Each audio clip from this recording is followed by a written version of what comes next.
రుద్రాభిషేకము మనకి వేద వాంగ్మయంగా అందించబడినటువంటి తరించేటువంటి మార్గం. మన వాంగ్మయం అంతా కూడా శృతి స్మృతి పురాణాల రూపంలో, శృతులు అంటే వేదములు, అవి శాసనముల రూపంలో మనకి జీవన మార్గాన్ని, దాన్నే మనం వైదిక మార్గం అంటాం. ఆత్మ యొక్క దర్శనం చేసుకొని ఆనందంగా జీవనం గడపాలి అంటే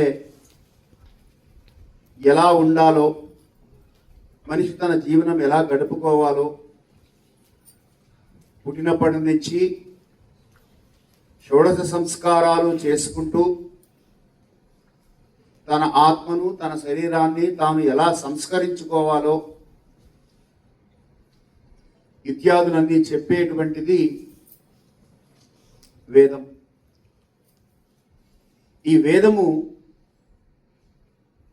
ఎవరో మనిషి మధ్యలో నుంచి వచ్చినది కాదు, సాక్షాత్ పరమేశ్వరుడి ఉచ్ఛ్వాస నిశ్వాసములే వేదము.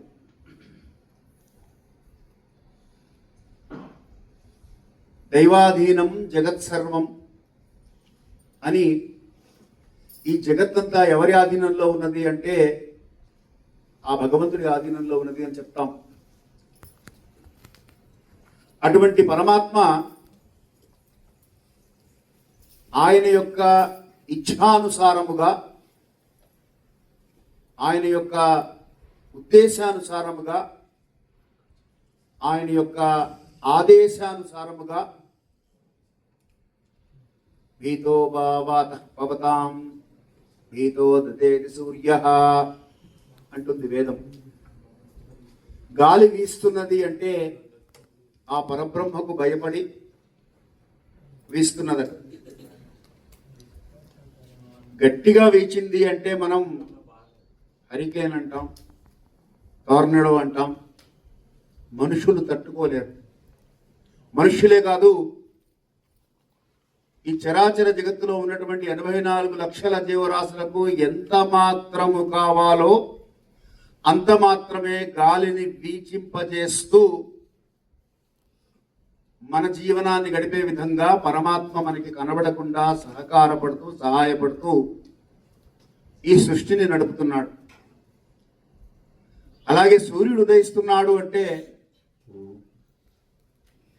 ఆయనకు భయపడే, భూమండలం నుండి 149.75 మిలియన్ కిలోమీటర్ల దూరంలో ఉంటూ అదే దూరాన్ని మెయింటైన్ చేస్తూ 1 మీటర్ ముందుకొచ్చిన భూమండలం మీద టెంపరేచరు 10 డిగ్రీలు పెరుగుతుంది అని మనకి శాస్త్రవేత్తలు చెప్తున్నారు. గ్లోబల్ వార్మింగ్ అంటున్నాం. మానవుడు తట్టుకోలేనటువంటి పరిస్థితులు ఏర్పడకుండా కక్షలో సూర్యుడిని ఎక్కడ ఉంచాలో అక్కడే ఉంచుతూ 1 మీటరు కూడా ముందుకు రానియకుండా, వెనక్కు జరగనీయకుండా, వెనక్కు జరిగితే 10 డిగ్రీల టెంపరేచర్ పడిపోతుందట. కాబట్టి అలా ముందుకు వెనక్కు జరగనీయకుండా ఆయన్ని అక్కడే ఉంచుతూ, సూర్యుడు, వాయువు ఉదాహరణగా మీకు చెప్పాను, నవగ్రహాలు, నక్షత్ర మండలము,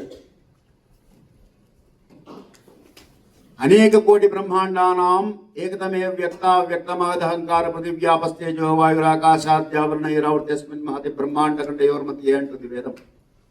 భూమండలాన్ని వివరిస్తూ అనేక కోటి బ్రహ్మాండాలు ఉన్నాయ్యా, అందులో ఒకానొక బ్రహ్మాండమైనటువంటిది ఈ భూమండలము. భూలోక, భువర్లోక, సువర్లోక, మహోలోక, జనోలోక, తపోలోక, సత్యలోకాలు, అతల వితల సుతల రసాతల తలాతల మహాతల పాతాళ లోకాలు, ఈ 14 లోకాలు కలిపితే ఒక బ్రహ్మాండం. ఇటువంటివి అనేక కోటి బ్రహ్మాండములు ఉన్నాయి. ఈ అనేక కోటి బ్రహ్మాండాలను నిర్వహిస్తున్నటువంటి వాడు పరమేశ్వర స్వరూపమైనటువంటి ఈశ్వరుడు, పరబ్రహ్మ అంటాం. బ్రహ్మ అనగానే మనకి మామూలుగా చతుర్ముఖ బ్రహ్మగారు గుర్తొస్తారు. ఇక్కడ బ్రహ్మ అనే శబ్దము పరబ్రహ్మను ఉద్దేశించి చెప్పింది వేదం. సదాశివ పరబ్రహ్మ, రామచంద్ర పరబ్రహ్మ, శ్రీకృష్ణ పరబ్రహ్మ అంటూ ఉంటాం. పరబ్రహ్మకు నిరంజన, నిరాకార, నిర్వికల్ప, నిర్గుణ స్వరూపం. అంటే ఒక ఆకారం లేనటువంటి పరమేశ్వర స్వరూపాన్ని మనము రుద్రాభిషేకం ద్వారా చేస్తున్నాం, అర్చన చేస్తున్నాం. ఆకారం లేనటువంటి వాడు కనుకనే లింగ స్వరూపంలో ఉన్నాడు. ఆది అంతము లేనటువంటి స్వరూపం లింగ స్వరూపం. ఇప్పుడు మామూలుగా ఒక రూపం ఇచ్చాము అంటే, ఇదిగో ఇక్కడ పాదాలు ఉన్నాయి, ఇక్కడ శిరస్సు ఉంది, ఈ విగ్రహానికి ఇది రూపము, ఇంత ఎత్తుంది, ఇంత వెడల్పు ఉంది అని మనం డైమెన్షన్స్ చెప్పుకోగలం. కానీ లింగానికి ఇది ప్రారంభము, ఇది అంతము అని లేదు. అటువంటి పరమాత్మ స్వరూపము, పరబ్రహ్మ స్వరూపము. ఎవరా పరబ్రహ్మ అంటే, లోకంబులు, లోకేశులు, లోకస్తులు తెగినట్టుది పెంచీగటి కవ్వల ఎవ్వండి ఏకాకృతి అయి వెలుంగు అతడిని నే సేవింతున్నారు పోతన గారు. అక్షర పరబ్రహ్మ స్వరూపం. క్షరము అంటే నాశము లేనటువంటిది. మిగతా జీవులన్నిటికీ కూడా అస్థి, జాయతి, పరిణామయతి, షడ్వికారములు అంటారు, వీటిని షడూర్ములు అంటారు. ఒక 6 రకాల మార్పులు జరుగుతున్నాయి. పుడుతున్నారు, పెరుగుతున్నారు, మార్పు చెందుతున్నారు, క్షీణిస్తున్నారు, నశిస్తున్నారు, లయమైపోతున్నారు. ఇవి మనుష్యుల విషయాలలో, 84 లక్షల జీవరాశుల విషయాలలో జరిగేటువంటి సహజమైనటువంటి పరిణామములు, షడూర్ములు అంటారు వీటిని. ఇవి లేనటువంటి వాడు ఆ అక్షర పరబ్రహ్మ స్వరూపమైనటువంటి పరమేశ్వరుని ధ్యానం చేయడానికి దైవాధీనం జగత్ సర్వం గనుక, ఈ జగత్తంతా ఆయన అధీనంలో ఉన్నది గనుక, ఆయన ఆదేశం ప్రకారంగానే ఏదైనా జరుగుతుంది గనుక మనందరికీ కూడా అనుభవం. కొన్ని సందర్భాల్లో నేనేం ప్రయత్నం చేయలేదు గురుగారు, H1B పిక్ అయిపోయింది అంటుంటారు. కొన్ని సందర్భాల్లో ఎంతో ప్రయత్నం చేస్తున్నాను, 2-3 సంవత్సరాల నుంచి వెయిట్ చేస్తున్నాను, ఇంకా రాలేదంటుంటారు. మనం సాధించాము, మనం చేశాము, మనం చేసుకున్నామని మనం అనుకుంటూ ఉంటాం. ప్రకృతై క్రియమాణేషు గుణై కర్మాణి సర్వసు అహంకార విమూఢాత్మ కర్తారమితి మన్యతే అని భగవద్గీతలో కృష్ణ పరమాత్మ చెప్తాడు. అందుకని మై సర్వాణి కర్మాణి సన్యస్యాధ్యాత్మ చేతస నిరాశే నిర్మమో భూత్వా అంటాడు. సమస్త కర్మలను నాయందు సమర్పణ చేస్తే ఇవయా యోగక్షేమం వహామ్యహం. అందుకని జగమంతా ఆయన ఆధీనంలో ఉన్నది. కాబట్టి ఇప్పుడు ఆయన్ని ప్రసన్నం చేసుకోవాలి అంటే ఆయన అనుమతిస్తే తప్ప మన జీవితంలో ఏది సాధ్యం కాదు. మనం ఏమీ చేయలేం, అశక్తులమై ఉన్నాం. కాబట్టి ఆయన అనుమతిని కోరాలి. ఆయన అనుమతి ఉంటేనే ఏదన్నా సాధ్యం. ఈ దేవాలయ ప్రెసిడెంట్ గారు అనుమతిస్తే కానీ ఇవాళ మనందరం ఇక్కడ కూర్చోలేము. అలాగే ఈ జగత్తంతును శాసించేవాడు పరమేశ్వరుడు కనుక, ఆయన అనుమతి ఉంటే తప్ప మనం ఏం చేయలేం కనుక మహర్షులు ఏం చేశారంటే, మహర్షులు అంటే ఋషులు, వాళ్ళు ద మోడర్న్ డే సైంటిస్టులు అంతరిక్షంలో పరిశోధన జరిపితే మహర్షులు అంతరంగంలో పరిశోధన జరిపారు. పరమాత్ముడి కోసం సైంటిస్టులు బయట వెతుకుతూ ఉంటే దాని పేరు ఏ థియరీ అన్నా పెట్టండి. మహర్షులు అంతరంగంలో వెతికి పరమాత్మను కనిపెట్టి సరి అయినటువంటి రిజల్ట్ రాదు. కాబట్టి ఆయన కూడా అకౌంటబిలిటీ ఉన్నది. కాకపోతే ఆయన అకౌంటబిలిటీ ఎవరిదో ఆయనే చెప్పాలి మనకి. అందుకని మహర్షులు వెతికి పట్టుకొని దైవాధీనం జగత్ సర్వం మంత్రాధీనం తు దైవతం అన్నారు. ఆయన మంత్రానికి ఆధీనుడై ఉంటాడు. మహాగణపతి విధమావాహయామి అంటే ఆయన అక్కడ వచ్చి కూర్చోవాలి. నేను రాను, నువ్వు పోయిన సంవత్సరం ప్లాస్టర్ ఆఫ్ ప్యారిస్ పెట్టి చేశావు, ఈసారి మట్టి ముద్ద పెట్టావు, లేదా పోయిన సంవత్సరం బంగారు విగ్రహం పెట్టావు, ఈసారి మట్టి బొమ్మ పెట్టావు, నేను రాను, పసుపు ముద్ద పెట్టావు, నేను రాను అనడానికి ఆయనకి కూడా అవకాశం లేదు. మహాగణపతి విధమావాహయామి అంటే అక్కడ వచ్చి కూర్చోవాలి. అందుకని వేదం ఏమంటుందంటే యావతిర్వై దేవతాస్తా సర్వా వేద విధి బ్రాహ్మణేభ్యో వసంతి తస్మాత్ బ్రాహ్మణేభ్యో వేద విధిభ్యో దివే దివే నమస్కుర్యానాం అశ్లీలం న కీర్తయేత్. దేవతలందరూట వేదము చదువుకున్నటువంటి బ్రాహ్మణులను ఆశ్రయించుకుని ఉంటారు. ఎందుకంటే ఎప్పుడు పిలుస్తాడో, ఎందుకు వచ్చింది గొడవ, రాకపోతే తలకాయ నొప్పి. వాళ్ళకి మనలాగా ఒక దగ్గర ఉంటే ఇంకొక దగ్గర ఉండలేనటువంటి స్థితి ఉండదు. They can manifest themselves in multiple forms, they can be present. ఇప్పుడు కృష్ణ పరమాత్మ లీలలు చదివితే భాగవతంలో మనకు అర్థమవుతుంది. 16,000 మందితో ఒకటేసారి ఉన్నారు ఆయన. కృష్ణుడు 16,000 మందిని చేసుకున్నాడు, నేను 16 మందిని చేసుకుంటానంటాడు. మూర్ఖమానవుడు. వీడు ఉండగలడా 16 మందితోటి ఒకే సమయంలో? అది సాధ్యం కానటువంటి విషయం. ఆయన ఎందుకు చేశారు అనేటువంటి తత్వం మనం అర్థం చేసుకుంటే అప్పుడు అటువంటి మాటలు రావు. కాబట్టి ఆ ఓమ్నిపోటెంట్, ఓమ్ని ప్రెజెంట్, ఓమ్నిషియంట్ భగవంతుడు అంటే సర్వవ్యాపకత్వం కలిగినటువంటి వాడు. కాబట్టి ఆ దేవతలకు ఆ శక్తి ఉంటుంది కనుక వాళ్ళు ఎప్పుడైనా ఎక్కడైనా ఎలా అయినా ఉండగలరు. అప్పటికీ కూడా ఎంతమంది మంత్రంతో పిలిస్తే అంతమంది దగ్గరికి వచ్చి తీరాలి, వస్తారు. అందుకని ఇన్ని దేవాలయాలు, లేకపోతే ఒకటే దేవాలయం ఉంటుంది. ఎక్కడ దేవాలయంలో అర్చన జరిగితే, ఎక్కడ ఆవాహన మంత్రం చెప్తే అక్కడికి వచ్చి తీరు. ఇప్పుడు వేదములు చెప్పినటువంటి వాడు పరమాత్మ, పరమేశ్వరుడు. నేను పరమాత్మ, పరబ్రహ్మ వేరు వేరు శబ్దాలు వాడినప్పటికీ మీరు ఈశ్వరుడు అని గుర్తుంచుకోండి. సింపుల్గా ఇంకా తేలిగ్గా అర్థం కావాలంటే ఇవాళ రుద్రాభిషేకం గురించి మాట్లాడుతున్నాం కనుక రుద్రుడు, నేను ఏ పదం వాడినా they are all equal to Rudra అని గుర్తుంచుకోండి. కాబట్టి ఆ వేదములను చెప్పినటువంటి పరమాత్మ, పరమేశ్వరుడు అయినటువంటి రుద్రుడు ఆయన్నే అడిగారు, నిన్ను ఎలా ప్రసన్నం చేసుకోవాలి అని. అప్పుడు యజుర్వేదంలో రుద్రం అనేటువంటి మంత్రము ద్వారా నేను ప్రసన్నుడనవుతాను అని ఆయనే చెప్పారు. గురుగారు మిమ్మల్ని కలవాలంటే ఎలాగా అని నన్ను అడగాలి, కానీ ఎవరో ఉన్నవాళ్ళని కనబడి గురుగారిని కలవాలంటే ఎలాగని ఆయన అడిగితే ఆయన ఏం చెప్తారు? చెప్పలేరు కదా. కాబట్టి ఈశ్వరుణ్ణి అడిగారు, ఈశ్వరుడే చెప్పాడు. రుద్రాభిషేకము చేస్తే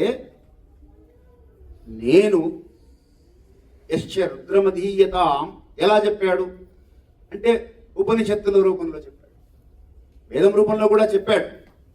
కానీ వేదము మనకు అర్థం కాదు కనుక వేదం ఎలా ఉంటుందంటే సత్యం వద ధర్మంచర స్వాధ్యాగాన్మా ప్రమద ధర్మాన్న ప్రమజితవ్యం కుశలాన్న ప్రమజితవ్యం భూత్యేన్న ప్రమజితవ్యం దేవపితృకార్యాభ్యాన్న ప్రమజితవ్యం, ఇలా పెడుతూ ఉంటుంది వేదం. ఒక్కొక్కటి ఈచ్ ఇస్ ఎ కమాండ్మెంట్. సత్యం వద, ఎప్పుడు సత్యముని పలుకు. ధర్మంచర, ధర్మముని ఆచరించు.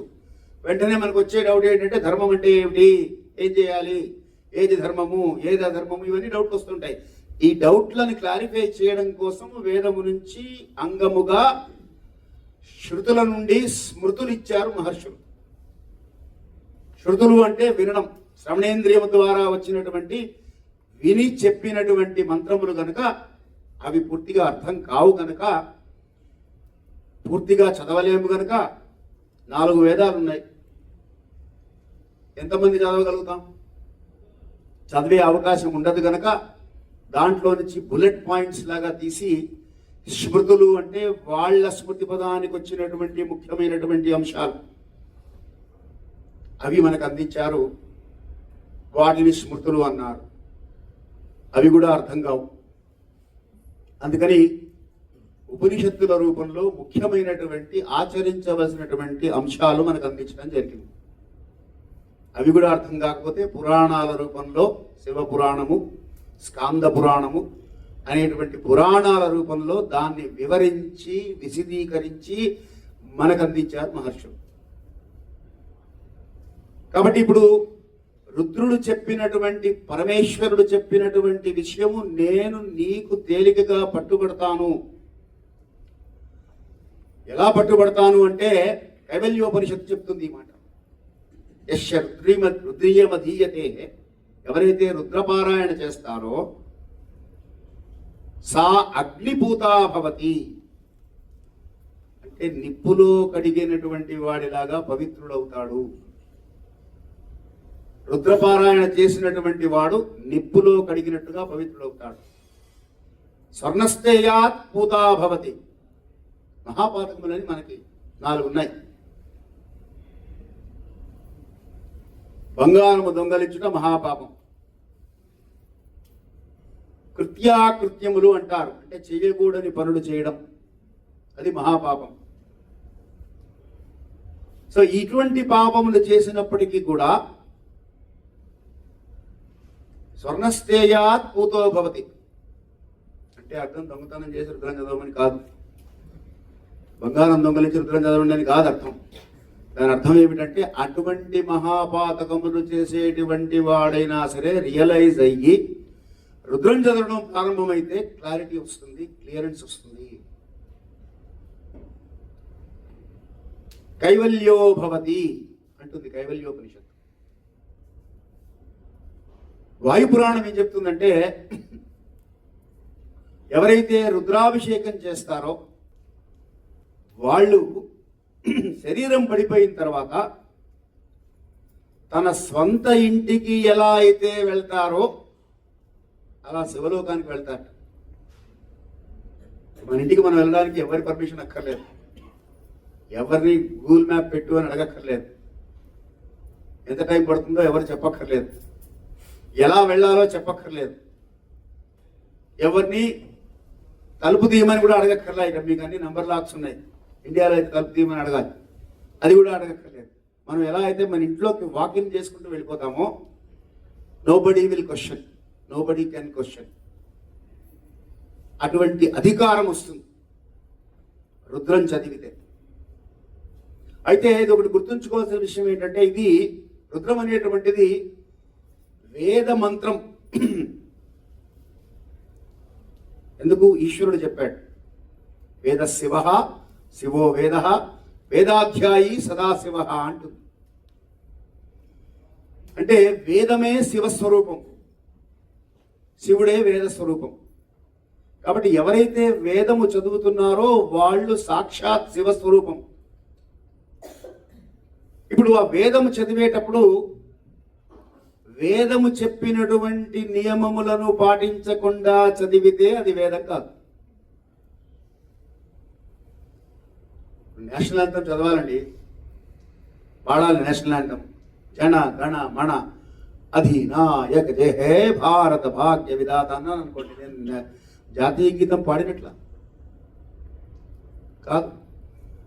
అక్షరాలు అవే కదండి అంటున్నాను, అవే కదండి పలుకుతున్నాను అంటే కాదు. దానికి ఒక నిర్దిష్టమైనటువంటి ఒక స్వరం ఉన్నది. ఆ స్వరంలో పాడితేనే జాతీయ గీతం ఆలాపన చేసినట్లు. అట్లాగే వేదానికి కూడా కొన్ని నిర్దిష్టమైనటువంటి లక్షణాలు చెప్పారు. అందులో మొట్టమొదటిది వర్ణం. వర్ణము అంటే వర్ణమాలలో అక్షరాలు ఉంటాయి. ఆ ఈ ఓ దగ్గర నుంచి మొదలుపెట్టి 56 అక్షరాలు. ఒక్కొక్క అక్షరము దాంట్లో ప్రతి అక్షరము మంత్రమే. అమంత్రం అక్షరం నాస్తి నాస్తి మూలమనోచతం అంటారు. అంటే మంత్రం కానటువంటి అక్షరం లేదయా. కానీ ఈ దేవతారాధన చేసేటప్పుడు దాంట్లో నుంచి ఈ అక్షరాలు తీసుకో అని మహర్షులు మనకి రీసెర్చ్ చేసి ఇచ్చారు. ఈ అక్షరాలు పలికితే ఈ దేవతా శక్తి, ఈ దేవతా ఆరాధన నువ్వు చేసిన వాడు అవుతావు. ఎందుకంటే దేవతలందరూ ఒకటే కదా. అసలు చాలా మందికి డౌట్ ఏంటంటే 33 కోట్ల మంది దేవతలు అంటారు, ఏ దేవుడికి పూజ చేయాలి?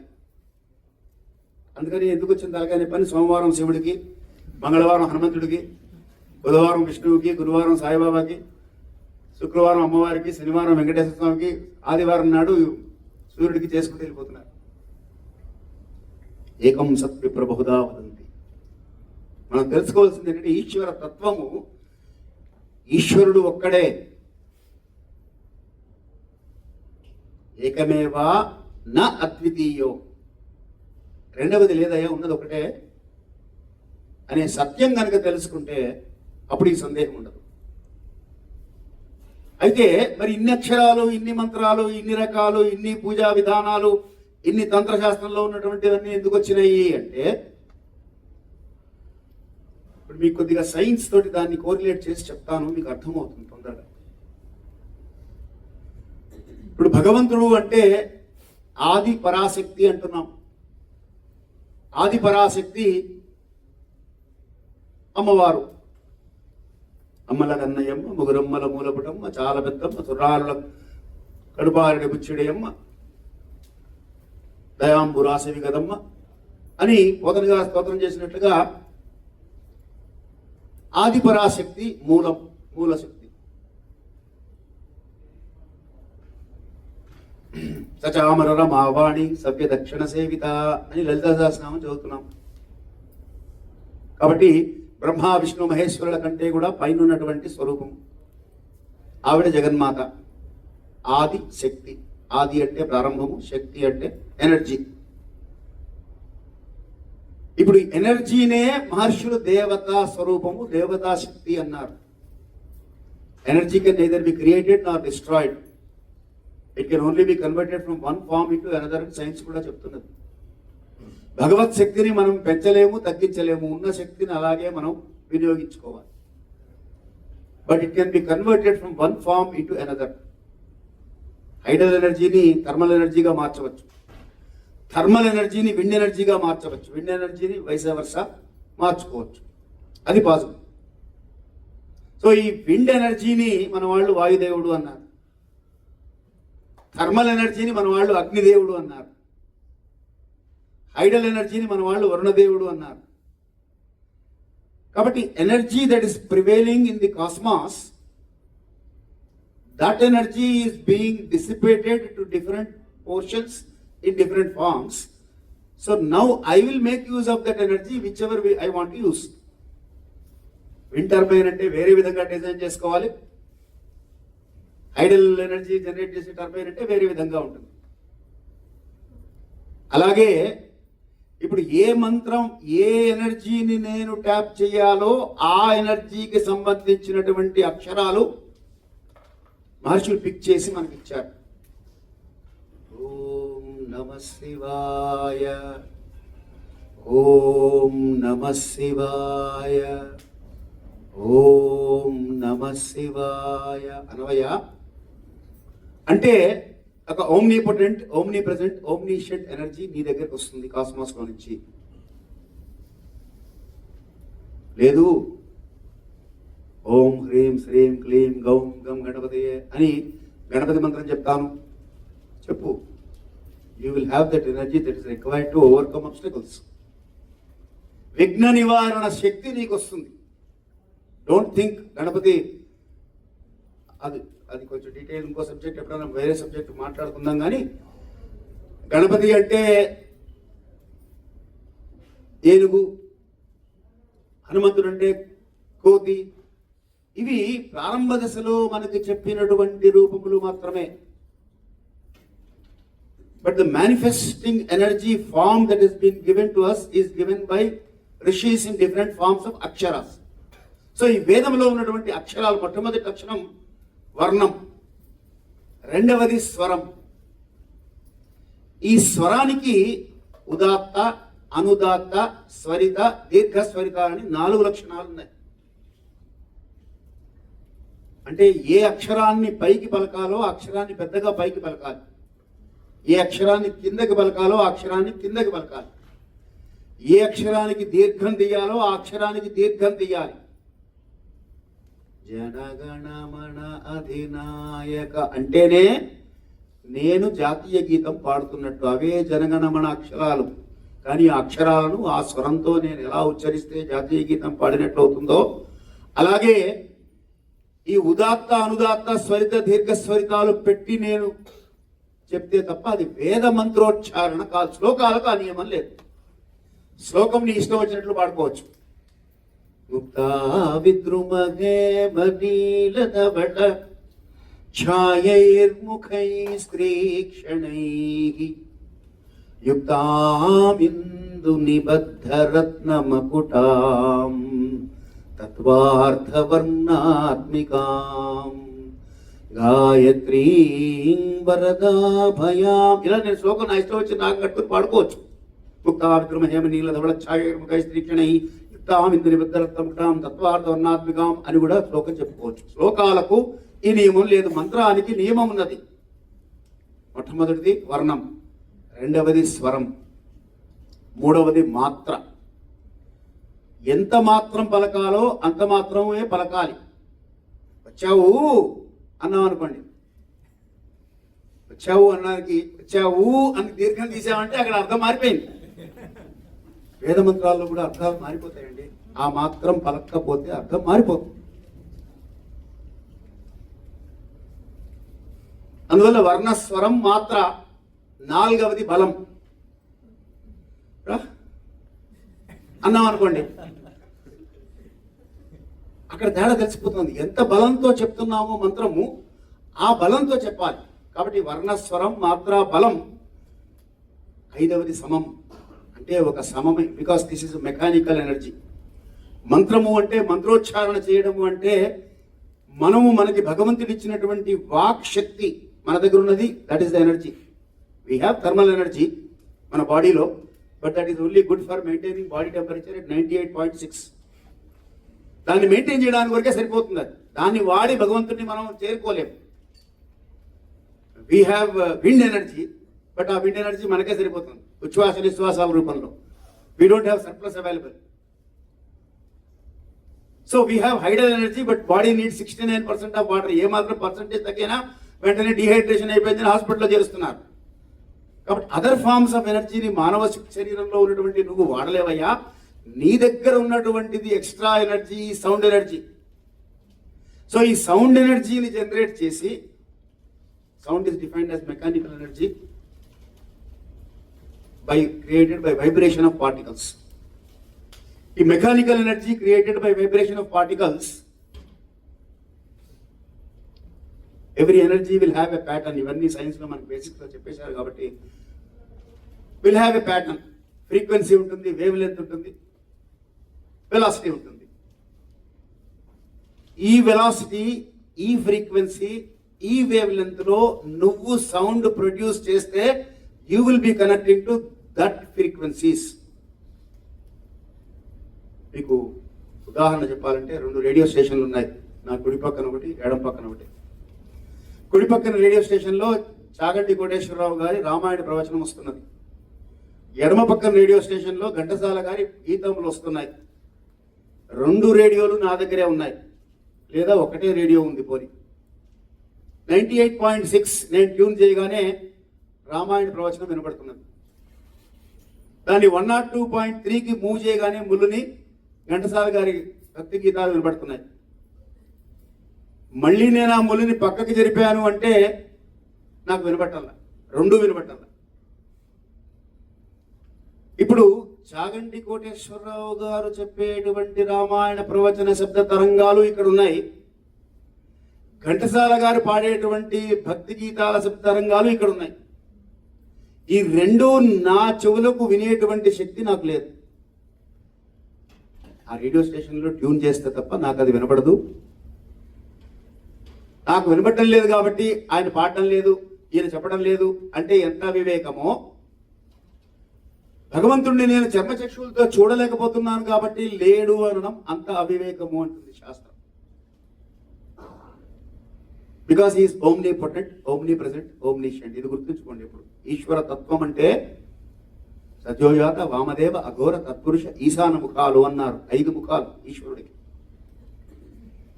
ఈ 5 ముఖాలు దేనికి ప్రతీక అంటే ఏదో మన 5 ముఖాలతో రాక్షసుడిలాగా రావణాసుడికి బత్తాలు ఉన్నట్టుగా ఈశ్వరుడికి 5 తలలు ఉంటాయి అనుకోవడం పొరపాటయ్యా. తత్వం చెప్తున్నది అది. పృథివీ, ఆపస్తేజో, వాయురాకాశాలు అనేటువంటి 5 తత్వములే సద్యోజాత, వామదేవ, అఘోర, తత్పురుష, ఈశాన తత్వములు. పృథివీ అంటే భూమి, మట్టి. ఆపహ అంటే నీరు. తేజ అంటే అగ్ని. వాయువు అంటే గాలి. ఆకాశము అంటే స్పేస్. ఎక్కడున్నాయి ఇవి? సర్వత్రా. ఎటు చూసినా కనబడతాయి ఇవన్నీ. ఈశ్వరుడు కూడా ఎటు చూసినా కనబడతాడు. అయితే బయట మాత్రమే లేవయ్యా, ఈ 5 నీ లోపల కూడా ఉన్నాయన్నారు. బాగా వర్క్ చేసి ఇలా ఇలా అనండి, చేతి నుంచి మట్టి రావుతుంది చెమట పడినప్పుడు. సో శరీరంలోనే మట్టి ఉన్నది. పృథివీ తత్వము అంటుంది. సరే, నీరున్నది. ఇందాక చెప్పుకున్నాం 69% of human body consist of water. నాకు 69% వాటర్ ఉందా లేదా అని రోజు మనం చెక్ చేస్తున్నామండి. ఎలా మెయింటైన్ చేస్తున్నాం? దాహం వేస్తోంది, నీళ్ళు ఇవ్వు అంటున్నాం. దాహం ఎలా వేస్తోంది? లోపల ఉన్నటువంటి అప్సుతత్వమైనటువంటి ఈశ్వరుడు గుర్తు చేస్తున్నాడు. అరే, నీ శరీరంలో వాటర్ కంటెంట్ తగ్గిపోతుంది, నువ్వు పని చేసుకోలేవు, డీహైడ్రేట్ అయిపోతుంది, వాటర్ తాగు అని దాహం రూపంలో ఆయన గుర్తు చేస్తున్నాడు. ఆయన గుర్తు చేయడం మానేస్తే అది రోగం. అఘోరేగేభ్యో ఘోరేగేభ్యో ఘోర ఘోరతరేభ్య అని రుద్రమంత్రం. ఘోరం అండి పాపం, చెప్పుకోలేని రోగం ఆయనకి. ఆశ్చర్యం, 1 in million అంటుంటాం. అది ఘోరం. ఆ రూపములో ఉన్నది కూడా ఈశ్వరుడే. అందరికీ సకాలంలో దాహం కల్పిస్తూ, దాహం కల్పించి దాహం ద్వారా శరీరంలో ఉన్నటువంటి నీటి శాతాన్ని నిలబెట్టేది కూడా ఈశ్వరుడే. అఘోర రూపమైనటువంటి ఈశ్వరుడు, ఘోర రూపమైనటువంటి ఈశ్వరుడు, రెండిట్లో ఉన్నది ఆ తత్వమే. కాబట్టి పృథివీ, ఆపహ. మూడవది తేజ. ఇందాకే చెప్పాను, బాడీ టెంపరేచర్ మెయింటైన్ అవుతుంది అని. అదే కాకుండా మీరందరూ రుద్రాభిషేకం చేస్తున్నారని చెప్పారు. నాకు చాలా మంది అభిషేక బృందంలో ఉన్నారని. కాబట్టి మీకు తెలిసిన విషయమే. ప్రజననే బ్రహ్మాతిష్టతో, పాదయోర్ విష్ణుస్తిష్టతో, హస్తయోర్ హరస్తిష్ట. ఏ ఏ దేవతా శక్తులు ఎక్కడెక్కడ శరీరంలో ఉంటాయో చెప్పేటువంటి మంత్రం ఇది. బాహోర్ ఇంద్రస్తిష్టతో, జఠరే అగ్నిస్తిష్టతో, హృదయే శివస్తిష్టతో, కంఠే వసవస్తిష్టంతో, వక్రే సరస్వతి తిష్టతో, నాసికయోర్ వాయుస్తిష్టతో, నయనయోర్ చంద్రాదిత్య తిష్టేతాం. ఇంకా ఉంది అది కర్ణయోర్ ఆ మంత్రం ఇంకా ఉంది. కానీ మిగతా అన్ని వివరిస్తే శరీరం అంతా కూడా సకల దేవతా స్థానం. శరీరము is not meant for letting it go the way we want to. ఇష్టఫల ప్రాప్తి, అనిష్ట నివృత్తి అని 2 కోరికలు ఉంటాయి ప్రతి మనిషికి. తాను అనుకున్నది జరగాలని,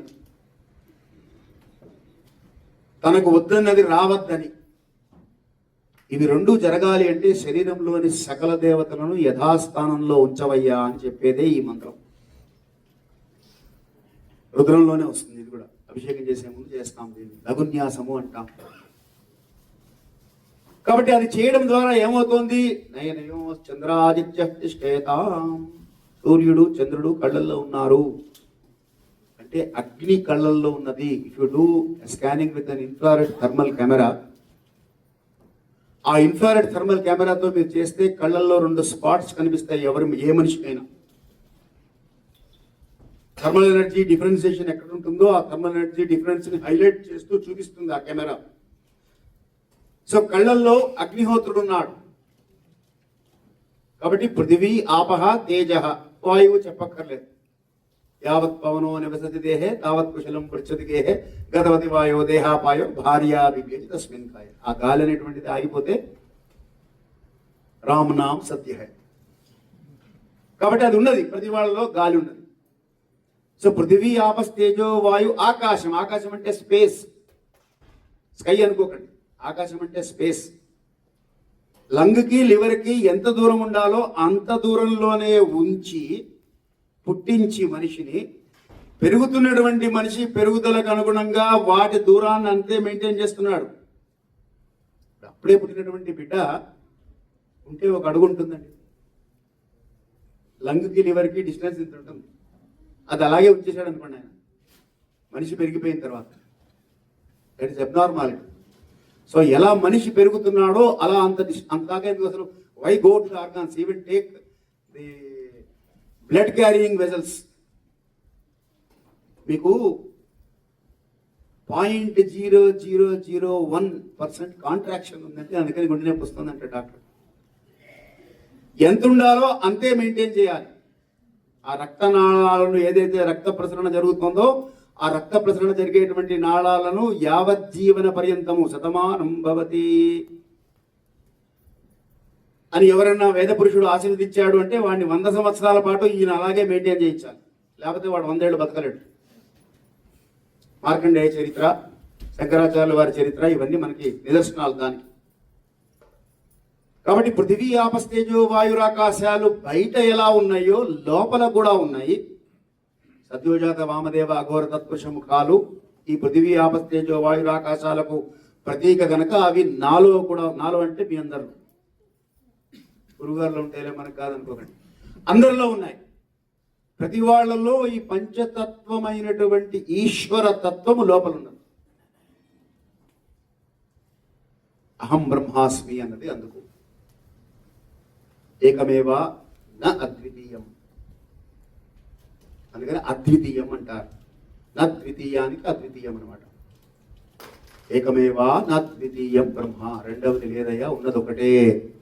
ఆ ఈశ్వరుడు నీలో ఉన్నాడు. అందుకనే తనికెళ్ళ భరణి గారు నాలోన శివుడు గలడు, నీలోన శివుడు గలడు అని స్పష్టంగా అచ్చ తెలుగులో తేలికగా అర్థమయ్యే విషయంగా చెప్పేశారు అభినవ బోధనామాత్రుడు ఆయన. కాబట్టి ఇప్పుడు ఈ మంత్రం అనేటువంటిది నేను వర్ణస్వరం మాత్రా బలం సమం సంతాన నెక్స్ట్ ఇది. కాబట్టి ఇప్పుడు నా శబ్దం అనేటువంటి నా ఎనర్జీని నేను వాడి ఈ శబ్ద తరంగాలను నేను సృష్టించాలి. వైబ్రేషన్స్ అంటుంటాం దాన్ని. అందుకనే మీరు రుద్రం చదివితే రుద్రం యొక్క వైబ్రేషన్స్ విశ్వం పుష్టం గ్రామే అస్మిన్ అంటుంది రుద్రం. అంటే ఆ వైబ్రేషన్స్ విశ్వమంతా పుష్టిని కలిగిస్తాయి. రుద్రం యొక్క మహత్యం ఏమిటి అంటే ఎవరు చదివారో వాళ్లకు మాత్రమే పుష్టి కాదు. లోకా సమస్త సుఖినో భవంతు అనేటువంటిది పరమేశ్వర తత్వం. కాబట్టి ఎవరైతే ఆయన్ని స్తోత్రం చేస్తారో విశ్వం పుష్టం గ్రామే అస్మిన్, కాబట్టి గ్రామ గ్రామంలో చదవండి అని మనకి మహర్షులు పెద్దలు చెప్పారు. అయితే ఈ గ్రామం అనే శబ్దానికి పురం అంటారు. గ్రామం అంటే నవద్వారే పురే దేహి నైవ కుర్వన్నకారయన్. ఎవరికైతే కైవల్యాన్ని కోరుకుంటున్నారో, మోక్షం, మోక్షం అంటే జన్మరాహిత్యం, వాళ్ళకి ఈ పుష్టిని కల్పించి శివ సాయుధ్యాన్ని కల్పిస్తాట. మోక్షం అక్కర్లేదండి మాకు, హాయిగా అమెరికాలో మంచి భోగాలు ఉన్నాయి, మళ్ళీ పుడితే అమెరికాలోనే పుట్టాలి అనుకునే వాళ్ళకి భోగప్రాప్తి కలుగుతుంది. ఆరోగ్యం కోరుకున్న వారికి ఆరోగ్యం లభిస్తుంది. ఎవరు ఏది కోరితే ధన కనక వస్తు వాహన ధేను కాంచన పుత్ర పౌత్ర, ఎన్నైనా లెక్క పెట్టండి. ధన కనక వస్తు వాహన ధేను కాంచన పుత్ర పౌత్ర, ఇవి కోరతాట మనిషి. ఇవి అష్టసిద్ధులు. ఇవన్నీ ఉంటే మనిషి దగ్గర అష్టసిద్ధులు ఉన్నట్టు. అష్టసిద్ధినవనిధికే దాత అసవరదీన జానకీ మాత అని హనుమంతుడిని స్తోత్రం చేస్తాం. హనుమంతుడు వేరు, శివుడు వేరు కాదు. వందేవా నర నారసింహ కగరాట్ క్రోడాశ్వ పంచాననం. ఆయనకు కూడా 5 ముఖాలు. ఆయనే ఈశ్వరుడు. ఈశ్వరుడే హనుమంతుడుగా వచ్చాడు. ఈశ్వరుడికి మూడు కళ్ళు ఉంటాయి. మనిషికి కూడా 3 కళ్ళు ఉన్నాయి. ప్రతి మనిషికి 3 కళ్ళు ఉన్నాయి. ఆయన 3వ కన్ను తెరిస్తే కష్టం అని తట్టుకోవడం అంటారు, కోపం ఉన్నటువంటి వాడికి. కానీ మనిషి ఎప్పుడో 3వ కన్ను మూసి పెడతాడు. ఈశ్వరుడు లాగా ఈశ్వరుడు 3వ కన్ను తెరిస్తే లయమైపోతుంది అంటారు. మనిషి 3వ కన్ను తెరిస్తే లయమైపోతాడు. ఏమిటా 3వ కన్ను అంటే 2 చర్మచక్షువులు, 1 జ్ఞాన నేత్రము ఇచ్చాడు. ఈ జ్ఞాన నేత్రాన్ని ఎప్పుడు మూసిచ్చుతాడు మనిషి, తెరవడు. దాన్ని తెరిపించేదే రుద్రం. రుద్రాధ్యాయం కనుక పారాయణ నిత్యము ఎవరింట్లో రుద్రం జరుగుతూ ఉంటుందో ఆ వ్యక్తికి జ్ఞానోదయం అవుతుంది. జ్ఞానం అంటే ఏ జ్ఞానం అండి అన్నారు. మళ్ళీ చదువు చదివి చదివి చావంగ నేటికి చావు లేని చదువు చదవవలను అన్నాడు వేమన గారు. ఏ చదువు చదవాలి అంటే చావు లేని చదువు, అంటే జన్మ లేనటువంటి చదువు. ఎందుకంటే జన్మ జాతస్య హి ధ్రువో మృత్యు ధ్రువం జన్మ మృతస్య. పుట్టామంటే పోతున్నాం, పోతున్నామంటే పుట్టాం, మళ్ళీ పునరపి జననం, పునరపి మరణం, పునరపి జననీ జఠరేసేనం ఇహ సంసారే బహుదుస్తారే కృపయాపారే బాహ్యపదారే భజ గోవిందం భజ గోవిందం అని మొత్తుకున్నారు పాపం ఆయన. గురువులు ఎప్పుడు కూడా పరుష పదాలు వాడరండి. శంకరాచార్యులు వారి మొత్తం వాంగ్మయం మీరు పరిశీలిస్తే ఎక్కడా కూడా ఆయన పరుష పదం వాడింది ఈ మోహముద్గర స్తోత్రం అనబడేటువంటి భజగోవింద స్తోత్రంలోనే. మూఢమతి అన్నారు. ఓ మూఢుడా అంటే ఆయనకి పాపం ఎంత ఆవేదన కలిగిందో. పాపం వీళ్ళు ఏమిటి మనుషులు ఇలా ఉన్నారు, ఎంత చెప్పినా వీళ్ళకి అర్థం కావడం లేదు, వీటిల్లో కొట్టుకొని పోతున్నారే. పుణ్యఫలానిచ్చంతి పుణ్యం న కుర్వంతి మానవాః పాపఫలానిచ్చంతి పాపం కుర్వంతి యత్నతః. పుణ్యఫలం కావాలి అందరికీ, కానీ పుణ్యకర్మలు చేయడం లేదు. పాపఫలం ఎవరికి అక్కర్లేదు, కానీ పాప కర్మలు చేస్తున్నారు. కర్మ సిద్ధాంతం ఏం చెప్తుంది? నువ్వు ఏం చేస్తే దాని ఫలితం వస్తుందని చెప్తుంది. కాబట్టి అది తెలుసు అందరికీ, తెలియకుండా ఎవరు లేరు, కానీ చేస్తున్నారు. అందుకని మూఢుడా. గోవిందం భజ మూఢమతే. ఇప్పుడు మనకి ఈశ్వర తత్వం మనకు అర్థమైంది కాబట్టి, ఇప్పుడు ఈశ్వరుడు అంటే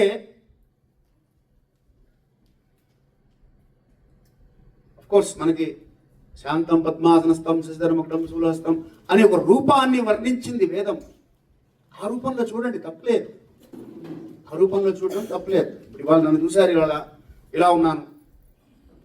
రేపు ఎప్పుడైనా మీరు మా ఆఫీస్కి వచ్చారంటే I will be different attire. మనం ఎలా అయితే అటైర్ను మార్చుకుంటున్నామో ఈశ్వరుడు రూపాలు మార్చగల సమర్థుడు. ఆయనకి ఒక రూపం ఇవాళ నేను వేసుకున్నాను కాబట్టి లాల్చీలో ఉన్నాను, ధోతిలో ఉన్నాను కాబట్టి శ్రీరామచంద్రమూర్తి, రేపు ప్యాంటు షర్టు వేసుకుంటే శ్రీరామచంద్రమూర్తి కాదు అనకూడదు. అలాగే ఈశ్వరుడు ఆ రూపములోనే ఉంటాడని లేదు. అపాతాళన బస్తలాంత భువన బ్రహ్మాండమా విస్ఫురత్. పాతాళము నుండి బ్రహ్మాండమంతా వ్యాప్తి చెందినటువంటి స్వరూపము. ఎలా వ్యాప్తి చెందింది? అందుకని శంకరాచార్యుల వారు అపరాధ క్షమాపణ స్తోత్రం చేస్తారు. నీ మీద నేను నడుస్తున్నాను స్వామి, ఎందుకంటే వేరే మార్గం లేదు. పృథివీ స్వరూపముని ఎక్కి దొక్కుతామండి ఆయన మీద. మార్గావర్తిత పాదుకా పశుపతే రంగస్య కూర్చాయతే రండూషా వినిషేవనం. ఆయన భక్త కన్నప్ప గురించి స్తోత్రం చేస్తూ ఈశ్వరుని చెప్పారనమాట. ఆయన కించిత్ భక్షిత మాంసశేష కబలం దివ్యోపహారాయతే భక్తి కిం న కరోత్యహో. భక్తితో ఏమి చేసినా నువ్వు సహిస్తావు స్వామి. చెప్పులు తీసుకొచ్చి ఈ లింగం మీద తుడిచేట భక్త కన్నప్ప. ఇంకా దుమ్ము పోవట్లేదు, నీళ్ళు ఎలా తేవాలో తెలియక దోశల్లో తెస్తే అక్కడి నుంచి వచ్చేటప్పటికి లింగం దగ్గరకు వచ్చేటప్పటికి నీళ్లు కారిపోతున్నాయని నోట్లో నీళ్లు పట్టుకొచ్చి పుక్కిలించి ఉమ్మేశాడు. ఆ నీళ్ళతో అభిషేకం చేసి నీకంతా శుభ్రం చేయాలి, ఇక్కడంతా దుమ్ము పట్టింది, ధూళి పట్టిందని. ఆయన చేశాడని మనం చేయకూడదండి. ఆయన అందులో పరమాత్మను మాత్రమే చూస్తున్నాడు, చేసేటువంటి పని చూడటం లేదు. మనం లింగాన్ని చూస్తాం.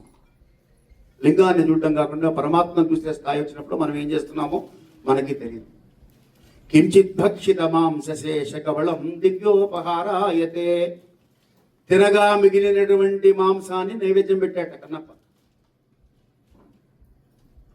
భక్తి కిం న కరోత్యహో, నువ్వు భక్తికి వశుడవుతావు కదా స్వామి, నువ్వు భక్తుల కోసం నువ్వు ఏం చెయ్యవు, అంత చేసినటువంటి వాడికి కూడా భక్తి ఉన్నది కనుక నీలో కలుపుకున్నావు, నన్ను కూడా అలా చెయ్యి అని స్వామివారు కోరతారు. నేను నడుస్తున్నాను దీని మీద, భూమి మీద. అందుకని ఆ పరమాత్మ తత్వము, ఆ ఈశ్వర తత్వము మనం అర్థం చేసుకుంటే ఆపాతాళన భస్తనాంత భువన, ఎక్కడ లేడు ఈశ్వరుడు.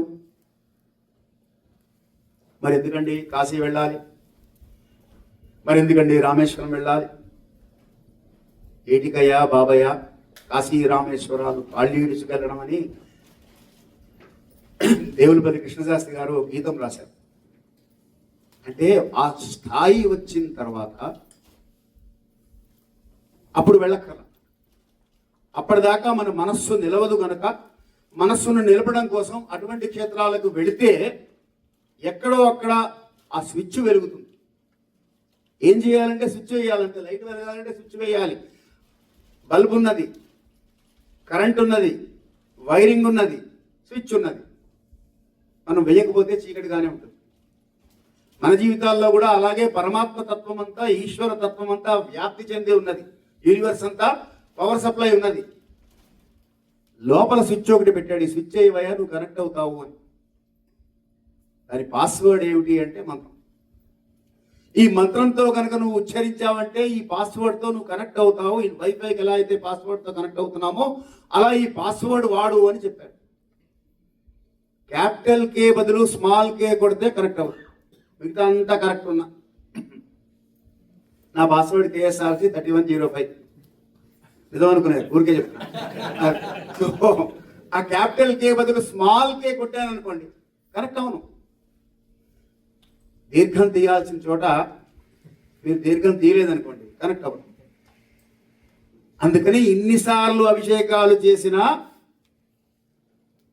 మనం కనెక్ట్ కాలేకపోతున్నాం. వేదో నిత్యమధీయతాం తదుదితం కర్మస్వరిష్టీయతాం అంటారు శంకరాచార్యులు వారు. జగద్గురువులు మనకి మార్గదర్శకులండి. వాళ్ళు ఏం చెప్పారో అది శాస్త్రస్య గురువాక్యస్య సత్యబుద్ధ అవధారయ సా శ్రద్ధా కదితా సద్భిః ఇహ వస్తూపలభ్యతే అంటారు. శాస్త్రమును గురువాక్యమును, గురువు అంటే ఎవరు అంటే శాస్త్రం చెప్పేవాడు గురువు, ఆయనకు వచ్చింది చెప్పేవాడు కాదు. ఎవరైతే శాస్త్రమును యథాప్రకారంగా యథావిధిగా అన్వయం చేసి చెప్తున్నాడో ఆయన గురువు. ఏం చెప్తున్నాడు? శాస్త్రం చెప్తున్నాడు. కాబట్టి శాస్త్రస్య గురువాక్యస్య సత్యబుద్ధ అవతార, ఇది నిజము అని నమ్మి చెయ్యి. మనకి నమ్మకం ఉంటుంది కానీ విశ్వాసం ఉండదు. వచ్చిన సమస్య అది. నమ్మకానికి విశ్వాసానికి తేడా ఏంటంటే, రామకృష్ణ పరమహంస ఒక మంచి కథ చెప్తారు. ఈ రోప్ వాకర్స్ అని ఉండేవాడు పూర్వం. ఒక కళ ఇప్పుడు అంతరించిపోయింది అనుకోండి. అట్నుంచి రోప్ కట్టి దాని మీద నడిచేవాడు. ఇలా ఒక రోప్ వాకర్ వచ్చాట కలకత్తాలో. ఈ బిల్డింగ్ నుంచి ఆ బిల్డింగ్కి రోప్ కట్టాడు, దాని మీద నడవడం మొదలెట్టాడు. ఇటు నుంచి అటు నడిచాడు. అందరు పోగైన వాళ్ళందరూ చూశారు, చప్పట్లు కొట్టారు. నేను నడవడమే కాదు, ఇదిగో నా పిల్లవాడు ఉన్నాడు, 5 సంవత్సరాల పిల్లవాడు, వీడిని నా భుజం మీద కూర్చోబెట్టుకొని ఇటు నుంచి అటు, మళ్ళీ అటు నుంచి ఇటు నడుస్తాను చూడండి అన్నాడు. కూర్చోబెట్టుకున్నాడు భుజం మీద.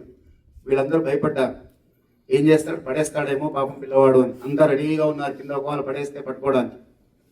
శుభ్రంగా అటు నుంచి ఇటు నడిచాడు, పిల్లవాడిని ఎక్కించుకొని. అందరూ మళ్ళీ ఆనందించారు, చప్పట్లు కొట్టారు. ఏదో దక్షిణ ఇచ్చేవాళ్ళు ఇచ్చారు, డబ్బులు ఇచ్చేవాళ్ళు ఇచ్చారు, అవన్నీ చేశారు. అయిపోయిన తర్వాత అన్నట్ట, నా యొక్క శక్తి మీద మీకు నమ్మకం ఉందా అని అడిగట. ఏమిటి అని అడిగితే, ఇటు నుంచి అటు నడిచాను కదా, రోప్ వాకింగ్ చేయగలను అని నమ్మకం ఉందా? ఓ ఎందుకు లేదు, ఇటు నుంచి అటు నడిచావు, అటు నుంచి ఇటు కూడా నడిచావు కదా, నీ పిల్లవాడితో సహా నడిచావు, నమ్మకం ఉంది అన్నట్టు. ఇప్పుడు మీ పిల్లవాడిని ఇవ్వండి, ఇటు నుంచి అటు నడుస్తాను అన్నట్టు. ఎవరు ఇవ్వరు. భగవంతుడి విషయంలో మనందరికీ ఉండేటువంటి విశ్వాస లోపం అది అంటారు రామకృష్ణ పరమహంస. కాబట్టి వేదం ఏం చెప్పిందో, శాస్త్రం ఏం చెప్పిందో, సత్యబుద్ధ అవధారయ, ఇది నిజము అని నమ్మి చేయండి. సా శ్రద్ధా కదితా సద్భిః, ఎవరైతే ఆ శ్రద్ధతో చేస్తారో ఇహ వస్తువుపలభ్యతే, అన్నీ లభిస్తాయి మీకు. కాబట్టి ఇప్పుడు వేదము అంటే వర్ణస్వరం మాత్రాబలం సమం సంతాన. సంతాన అంటే ఎక్కడ విడగొట్టాలో అక్కడ విడగొట్టాలి. రుద్రము అంటే శ్లోకాలు కావు, రుద్రశ్లోకి అని ఇంకొకటి ఉన్నది, అది కూడా ఈ మంత్రాల సారమే. అది పారాయణ చేయండి, దానికి ఇబ్బంది లేదు, దాన్ని మీరు ఎలాగైనా చదవచ్చు, అది శ్లోకం కాబట్టి. మంత్రం అనేటప్పటికి మాత్రం ఈ లక్షణాలను గురుముఖత నేర్చుకోమన్నది కారణం అది. ఇవాళ అంతర్జాలంలో గురువులు, ఈ అంతర్జాలే ఆత్మనాశ, గూగుల్ గుణనాశిని, చలనచిత్రే అర్ధనాశ, పత్రికా ద్వేషవాహక, ఉద్యోగధ్వంసిని వార్త, ఛానల్ చలప్రబోధక, సీరియల్ సర్వనాశాయ అన్నాడు కవి. అందుకని ఏమిటయ్యా మార్గము అంటే సత్సంగం శరణం సదా. సత్సంగము అంటే సద్గురువులను వెతుక్కొని వాళ్ళ సంఘంలో గనక మనం గలపగలిగితే ఇటువంటి దుష్ట దురాచార శమని దోషవర్జిత అని చదువుతున్నారు. మొన్న ఎక్కడో లలితా శాసనం, మహాపాపం అటువంటివి వింటే. దురాచార అంటే దురాచారం కలిగినటువంటి దానా అని అర్థం అమ్మవారిని. ఆ చదివే వాళ్ళందరికీ నమస్కారం. దురాచార సమని కలిపి చదవాలి. అక్కడ రిథమిక్గా ఉంటుంది కదా, మనకి రిథిమ్ కావాలి, మనకి మ్యూజిక్ కావాలి, మనకి ఎంటర్టైన్మెంట్ కావాలి, నాట్ భక్తి. పాపం చదివే వాళ్ళకి తెలియదు, పాపం అది వాళ్ళని నేను తప్పుపట్టను. అంటే మనం ఏం చేస్తున్నాం అంటే వేద విద్యని లౌకిక విద్యని కంపేర్ చేసి చూసుకుంటున్నాం. దానిలాగా ఇది కూడా చేయొచ్చు అని. అందుకని మా దగ్గర మా సంస్థలో నిర్వహించేటువంటి సంధ్యావన శిక్షణా శిబిరాలు కానివ్వండి, నిత్య పూజా విధానాలు కానివ్వండి, వీటన్నిటిలో కండిషన్ ఏంటంటే video should be on. Online చెప్తాము కానీ వీడియో షుడ్ బి ఆన్. మీరు ఏం చేస్తున్నారో గమనిస్తూ ఉంటారు. చెప్పేవాళ్ళు అప్పుడు గమనించలేరు కాబట్టి దానికి ఒక వాలంటీర్స్ టీం ఉన్నది, అబ్జర్వర్స్ అంటాం, వాళ్ళు గమనిస్తూ ఉంటారు కరెక్షన్స్ చేయడానికి. కాబట్టి ఇప్పుడు ఈ విధంగా రుద్రం చదివితేనే, రుద్రంలో కూడా మళ్ళీ శ్లోకాలు ఉన్నాయి. ఇప్పుడు ఆపాతాళ నమస్తనాంత పునః బ్రహ్మాండమావిష్కృతమైనటువంటి శ్లోకం. ఇక రుద్రం యొక్క విషయానికి వస్తే అండి, నమకము చమకము ఈ రెండు మీకు తెలుసు. నమకము అంటే నమః శబ్దంతో వస్తుంది. ఆయన యొక్క తత్వాన్ని విశ్లేషణ చేస్తూ ఈశ్వరుని సర్వత్రా గుర్తిస్తూ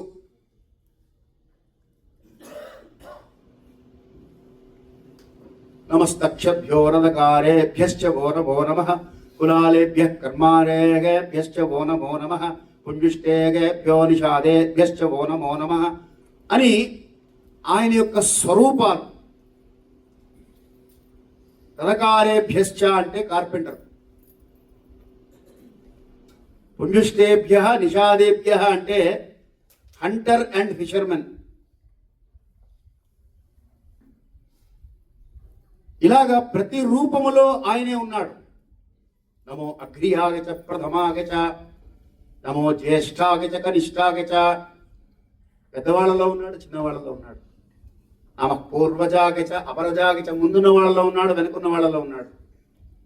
ముందున్న వాళ్ళంటే ఫిజికల్గా ముందున్న వాళ్ళనే కాదు, మన జీవితాలలో మన మార్గంలో మనకన్నా ముందున్న వాళ్ళల్లో పరమాత్మ ఉన్నాడు, మన వెనకాల ఉన్నటువంటి వాళ్ళలో పరమాత్మ ఉన్నాడు. మా గురువుగారు గొప్పవారండి, మా శిష్యులు అలాంటి వాళ్ళు కాదు అంటే నువ్వు ఈశ్వర దోషం, దైవ నింద చేసినట్లు. వేద నింద, శాస్త్ర నింద, దైవ నింద, గురు నింద, ఈ 4 పనికిరావు ఉంటుంది. కాబట్టి ఈశ్వరుడు సర్వత్ర వ్యాప్తి చెంది ఉన్నాడు అని ఆయన్ని గుర్తిస్తూ నమస్తే రుద్రమణ్యవతోదశవే నమః. ఈ రుద్రం మీద వ్యాఖ్యానం చేయాలంటే కనీసంగా 7 రోజులు కావాలి. కాబట్టి మీకు ముందు first essential fundamental requirement to understand how to chant Rudra అనేది కనుక మనకు అర్థమైతే తర్వాత it is a matter of మీద మీకు అర్థమైనా కాకపోయినా మాత్ర వేసుకుంటే ఎలా పనిచేస్తుందో రుద్రం చదివితే అలా పనిచేస్తుంది.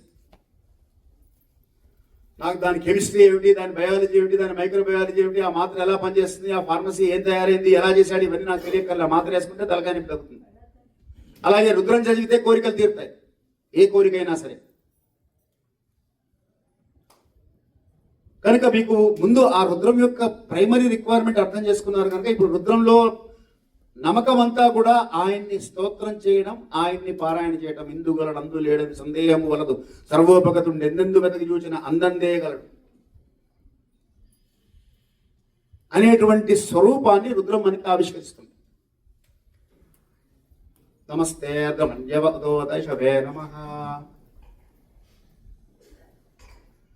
నమః తే, నీకు నమస్కారం. తే అంటే నీకు నమస్కారం. తే అంటే నీకు, నమః అంటే నమస్కారం. ఓ స్వామి నీకు నమస్కారం. నమః అంటే నేను ఏమీ లేను, నాది కాదు. సర్వస్య శరణాగతి. ఈ సర్వస్య శరణాగతి భావనతో ఎవరైతే రుద్రాధ్యాయ పారాయణ ప్రారంభం చేస్తారో వాళ్ళకి సమస్తము చేకూరుతుంది. ప్రారంభంలోనే సర్వస్వ శరణాగతి లేకుండా ఇందాక చెప్పినట్టుగా భక్తి ఉన్నది కానీ విశ్వాసం లేదు. గురువుగారు జాతకం బాగాలేదన్నారు, ఏళ్ళాడు శని అన్నారు, చాలా కష్టాలు పడుతున్నాను, మరి ఏం చేసావు అని అడిగితే రుద్రాభిషేకం చేయించమన్నారు. చేయించావా? చేయించాను గురువుగారు. కష్టాలు తీరినాయా? తీరలేదు గురువుగారు. వేదం ఏం చెప్తోంది? రుద్రం ఏం చెప్తోంది? ధ్యాయే దీప్సిత సిద్ధయే ధ్రువపదం విప్రోవిషించేత్ శివం. ధ్యాయే ఈప్సిత సిద్ధయే. ఈప్సితములు అంటే కోరికలు. రుద్రుణ్ణి ఎవరైతే ధ్యానం చేస్తారో, అభిషేకం చేస్తారో వాళ్ళకి కోరికలన్నీ సిద్ధయే. ధ్రువపదం గ్యారంటీ. విప్రోభిషించేత్ శివం. ఎవరైతే శివుడికి అభిషేకం చేస్తారో వాళ్ళకి ధ్యాయే ఈప్సిత సిద్ధయే ధ్రువపదం విప్రోభిషించేత్ శివం. ఇప్పుడు నేను అభిషేకం చేశాను కానీ ఫలితం రాలేదు, కోరిక తీరలేదు. వేదము తప్ప, నాది తప్ప. ఏమో డౌట్ మనకి. ఎందుకంటే నేను ఎప్పుడు తప్పు, నా తప్పు నేను ఒప్పుకోను. నేను అడిగాను అతని, నువ్వు అభిషేకం చేసావా, లింగం మీద నీళ్ళు పోసావా అన్న. అప్పుడు ఆలోచించాడు. అంటే నీళ్ళే పోస్తాం కదా గురుగారు, అభిషేకం అంటే నీళ్ళే కదా పోస్తాం అన్నాడు. నీళ్లు పోయడం కాదయా అభిషేకం చేయమన్నారు. అభిషేకం చేయడానికి నీళ్లు పోయడానికి తేడా ఏమిటో తెలుసుకొని చెయ్యి.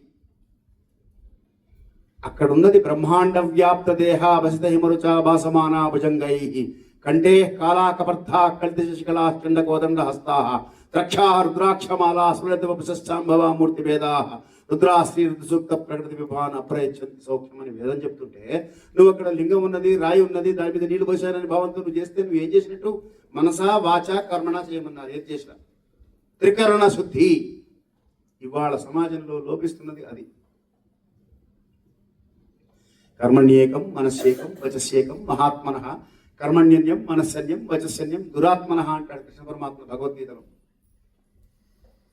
అంటే చేసేటువంటి కర్మణి ఏకం, మనస్యేకం, మనస్సు దాంతో ఏకమై ఉండాలి. వచస్యేకం, చెప్పేటువంటి మాట అదే అయి ఉండాలి. చెప్పేటువంటి మాట, చేసేటువంటి పని, మనసులో ఆలోచన ఒక్కటిగా ఉంటే వాళ్ళు మహాత్ములు. అంతే సింపుల్ ఫార్ములా ఇచ్చాడు మహాత్ముడు కావడానికి. కర్మణ్యన్యం మనస్సన్యం వచస్సన్యం దురాత్మన. అది వేరువేరుగా ఉంటే వాడు దురాత్ముడు అన్నాడు. భగవద్గీత చెప్పింది, నేను చెప్పడం లేదు, కృష్ణ పరమాత్మ చెప్పిన మాట చెప్తున్నాను. కాబట్టి వేదము అబద్ధం అవడానికి అవకాశం లేదు. కాకపోతే మనకు అర్థం కాని విషయం ఏంటంటే ఇట్ ఈస్ ఎ ప్రాసెస్. వేదంలో కూడా డెలివరీ సిస్టమ్ ఉన్నది. మీకు తేలిగ్గా అర్థం అవడానికి ఒక ఉదాహరణ చెప్తాను. రైస్ వండుతాం మనం. అన్నం వండడానికి ఏం కావాలండి? బియ్యం కావాలి. సరే మీకు బియ్యం ఇచ్చాను, అన్నం వండండి అన్నాను, వండుతారా? ఇంకేం కావాలి? పాత్ర కావాలి. సరే బియ్యం ఇచ్చాను, పాత్ర ఇచ్చాను, వండండి అన్నాను, వండుతారా? కాదు. ఇంకేం కావాలి? నీళ్లు కావాలి. బియ్యం ఇచ్చాను, పాత్ర ఇచ్చాను, నీళ్ళు ఇచ్చాను, వండండి అన్నా, వండుతారా? నిప్పు కావాలి, పొయ్యి కావాలి. సరే బియ్యం ఇచ్చాను, పాత్ర ఇచ్చాను, నీళ్ళు ఇచ్చాను, పొయ్యి ఇచ్చాను, వండండి అన్న. అగ్గిపెట్టి కావాలి కదండి, లైటర్ అగ్గిపెట్టి ఏదో కావాలి కదా, దాన్ని వెలిగించాలిగా. బియ్యం ఇచ్చాను, పాత్ర ఇచ్చాను, నీళ్ళు ఇచ్చాను, పొయ్యి ఇచ్చాను, అగ్గిపెట్టి ఇచ్చాను, వెలిగించారు. అన్నం పెట్టండి అన్న. ఆగండి, టైం పడుతుంది, ఉడకాలి కదా, మీకు ఎంత ఆకలి ఉన్నా సరే మన అన్నం ఉడకాలి కదా, టైం పడుతుందిగా. It is a process. ఈ ప్రాసెస్ పారామీటర్స్లో నేను ఏదైనా ట్విక్ చేశాను అనుకోండి, కిలో బియ్యం ఇచ్చి 250 ml వాటర్ ఇచ్చాను, లేదా 1 లీటర్ వాటర్ ఇచ్చి 50 grams రైస్ ఇచ్చాను, రిజల్ట్ మారిపోతుంది. ప్రాసెస్ మనం అర్థం చేసుకోవాల్సింది. వేదం అనేటువంటి వేదం చెప్పింది, ఒక ప్రాసెస్లో చెప్పింది. దాన్నే తంత్రము అన్నారు, తంత్రశాస్త్రం మనకి చెప్పింది. దాన్ని మళ్ళీ వెతక్కోకుండా మహర్షులు ఏం చేశారంటే, ఆపస్తంభుల వారు మనకి అభిషేకం చేయాలంటే ఇలా చేయండి అయ్యా, ఈ ప్రాసెస్లో చేయండి. ఈ ప్రాసెస్లో మీరు అభిషేకం కనుక చేశారు అంటే మీకు తప్పకుండా ఫలితం వచ్చి తీరుతుంది. ఎలా అయితే అన్నం ఉడికి తీరాలి, దట్ ఈస్ న్యాచురల్ ప్రాసెస్. నేను సరి అయినటువంటి సమపాళ్లలో నీళ్లు, బియ్యము, నిప్పు అన్ని సమంగా చేర్చి సమయాన్ని కూడా సమంగా చేరిస్తే వచ్చి తీరుతుంది అది అన్నం సరిగ్గా. It cannot go wrong. ఇది కూడా అంతే, ప్రకృతిలో ఉన్నటువంటి బేసిక్ ప్రాసెస్ ఇది. కాబట్టి వేదంలో ఉన్నటువంటి మంత్రోచ్చారణ సరిగ్గా చేస్తూ నా మనస్సును దాని మీద ధ్యాస పెట్టి నేను చేసేటువంటి కర్మ ఆ మంత్రానికి అనుగుణంగా ఉండాలి. మంత్రాంతే క్రియ అంటారు. ఓం ఆప్యాగస్త సమేతతే విశ్వదస్తామపుష్టియం భవావాజస్త సంగతి క్షీరేణ స్నపయామి అన్నప్పుడు నీళ్ళు పాలు పోయాలి. ఒకళ్ళు పాలు పోసేస్తుంటారు, తర్వాత వాళ్ళు పెరుగు పోసేస్తుంటారు, ఇంకొకళ్ళు నీళ్లు పోసేస్తుంటారు. ఆయన కన్ఫ్యూజ్ అయిపోతాడు, ఏం చేస్తున్నారు వీళ్ళు అంటే. అందుకని ఆ ప్రాసెస్ కనుక మనం ఫాలో అవుతే, ప్రాసెస్ పారామీటర్స్ ట్వీక్ చేయకుండా రిజల్ట్ వచ్చి తీరుతుంది. Because it is a natural process. వేదం చెప్పినట్టుగా అది ఒక న్యాచురల్ ప్రాసెస్ కనుక జరిగి తీరుతుంది, జరగకుండా ఉండడానికి అవకాశం లేదు. మహర్షులు, మహానుభావులు ఈ విషయాన్ని పట్టుకున్నారు కనుక నడిచే దేవుడు అని పేరున్నటువంటి చంద్రశేఖర మహాసరస్వతి స్వామి వారు లాంటి వాళ్ళు మనకి మార్గదర్శనం చేసి చెప్తున్నారు. ఏం చేసుకోండి, రోజు కనీసం సోమవారం అన్నా చేయండి, లేదా ప్రదోష కాలంలో చేయండి, మాస శివరాత్రి రోజు చేయండి, సంవత్సరానికి ఒక్కసారన్నా శివరాత్రి నాడన్నా చేసుకోండి అని చెప్పిన కారణం అది. కోరికలు ఉన్నాయి, తీరాలి. ఎలా తీరుతాయి? అభిషేకం చేస్తే కోరికలు తీరుతాయి. ధ్యాయే దీప్సిత సిద్ధయ్యే ధ్రువపదం. కోరికలు ఉండడం తప్పు కాదు. గృహస్థాశ్రమంలో కోరికలు ఉండాలన్నారు. ఆ కోరికలు ధర్మబద్ధంగా ఉండాలి, అది వేరే విషయం. కనుక రుద్రంలో మనకి నమస్తే రుద్రమన్యవ అని మొదలవుతుంది. మన్యువు అంటే కోపం, మన్యువు అంటే కోపం.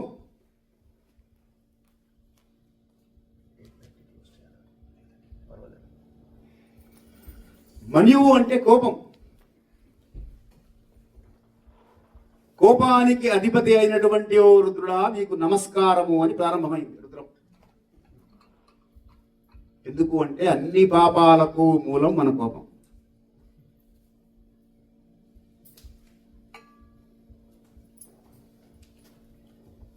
ధ్యాయతో విషయాన్ పుంసః సంగస్తేషోపజాయతే సంగాత్ సంజాయతే కామః కామాత్ క్రోధోపి జాయతే క్రోధాత్ భవతి సమ్మోహః సమ్మోహాత్ స్మృతి విభ్రమః స్మృతి భ్రంశాత్ బుద్ధినాశః బుద్ధినాశాత్ ప్రణశ్యతి. గీతావాక్యం. క్రోధాత్ భవతి సమ్మోహః. కోపములో మనిషి మోహానికి లోనవుతాడు. అందుకని దాన్ని మోహ ముద్గర స్తోత్రం అన్నారు శంకరాచార్యులు వారు చేసినటువంటి భజగోవిందం శ్లోకాలను. మోహము అంటే నిజము కాని దానిని నిజము అని భ్రమింపజేసేటువంటిది మోహం. నా భార్య, నా పిల్లలు, నా డబ్బు, నా కారు, నా ఇల్లు ఇవేవీ నిజము కాదు. అదేంటండి వాళ్ళందరూ ఉన్నారు కదా, ఎప్పటిదాకా ఉంటారు?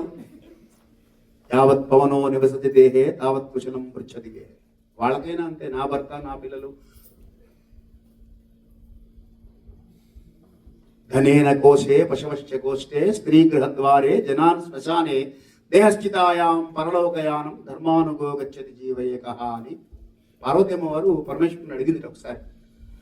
ఏమండి, ఆ విష్ణుమూర్తి చక్కగా వైకుంఠంలో సకల భోగాలు అనుభవిస్తున్నాడు, మనకి ఎందుకంటే ఈ కర్మ శ్మశానంలో ఉండడం, మీరుంటున్నారు, మీతో పాటు నేనుంటున్నాను, అమెరికా నుంచి ఇండియా వెళ్ళిపోదామంటే మీరు వద్దంటున్నారు, నేనుంటున్నాను అని ఆవిడన్నట్టుగా ఈ పార్వతి కూడా అడిగింది ఈశ్వరుడు. అప్పుడు ఈశ్వరుడు చెప్పాట, పార్వతి, ఈ మనిషి వ్యామోహంలో చిక్కుకొని నా పిల్లలు, నా కుటుంబము, నా సంపాదన, నా ఇల్లు అనే దాంట్లో ఉంటాడు. ఎప్పటిదాకా ఉంటాడు అంటే శ్మశానానికి వచ్చిన తర్వాత కొడుకు చితికి నిప్పు పెట్టేదాకా ఈ దేహాభిమానం వదలట. అది పెట్టుకుంటుంది మాయ, దాన్ని మాయ అన్నారు. మాట్లాడుతూ ఉంటుంది జీవాత్మ. అరే కాల్చగరా కాల్చగరా, నెప్పుడుతురా నాకు, కాల్చగరా కాల్చగరా అంటుంటుంది. వీరికి వినపడదు పాపం పిల్లవాడికి. వాడు నిప్పు పెట్టేస్తాడు ఆ శరీరాన్ని. నిప్పు పెట్టేయగానే వీడికి ఏం కాదు, ఇక్కడ ఏం కావట్లేదు. అప్పుడు జ్ఞానోదయం అవుతుంది. అప్పుడు మూడో కన్ను తెరుస్తాడు.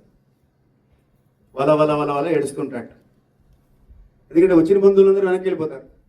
కొడుకును కూడా వెనక్కి కూడా తిరిగి చూడలేకుండా తీసుకెళ్ళిపోతారు.